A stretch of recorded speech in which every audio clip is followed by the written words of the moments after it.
President's Page by Dale Stamper. A broadly smiling Dale Stamper is seen in a small shoulder-length thumbnail photograph at the beginning of his column. Dale's formal attire consists of a dress shirt and tie. There is no caption. His President's Page begins as follows. I began writing this message for our bulletin readers on September 12th. Later that morning, I participated in a 9/11 Day of Remembrance ceremony and was privileged to lay a wreath on behalf of BVA. It has been 15 years since that day became solidly fixed in the memories of all of us. My wife Cora and I were in Canada with my nephew and his wife on a short 2-day holiday. We woke up to the shocking news of the planes crashing into the World Trade Center towers. Just 3 months short of 60 years earlier, another generation woke up to the news that Pearl Harbor had been attacked. These two events are tied together in the fabric of our national conscience. We will never forget where we were and what we were doing when these events took place. The two events are also connected to the Blinded Veterans Association. BVA was established by a small group of optimistic and energetic World War II blinded veterans to meet the needs of those returning with vision loss.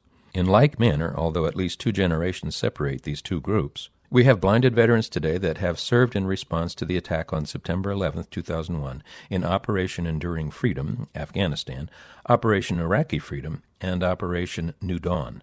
Just like the World War II generation, many men and women, some young and some older, responded to the call to defend the nation and immediately volunteered to serve. Also similar is the approach taken by those who have now returned with loss of vision to face their futures. They are doing so with hope and optimism. Many have great energy and purpose, exemplified by their participation in activities promoted and or organized through BVA's Operation Peer Support Initiative.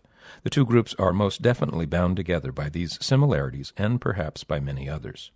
As Americans, we have a marvelous heritage and tradition of citizens rallying for a cause. It can be traced back to Minutemen gathering at Lexington and Concord. Volunteers following Andrew Jackson to the Battle of New Orleans continued the legacy. The same can be said of the soldiers, sailors, Marines, and airmen who willingly served in World Wars I and II, Korea, the Gulf War, and Vietnam. We also recognize the bravery and integrity of those first responders on September 11, 2001. I proudly represented BVA as our community conducted the Day of Remembrance ceremony, honoring those who served. Because 2 6th-grade classes were in attendance, this occasion for me was an opportunity to participate in something that recognized the passing on of a heritage of selfless service to the next generation.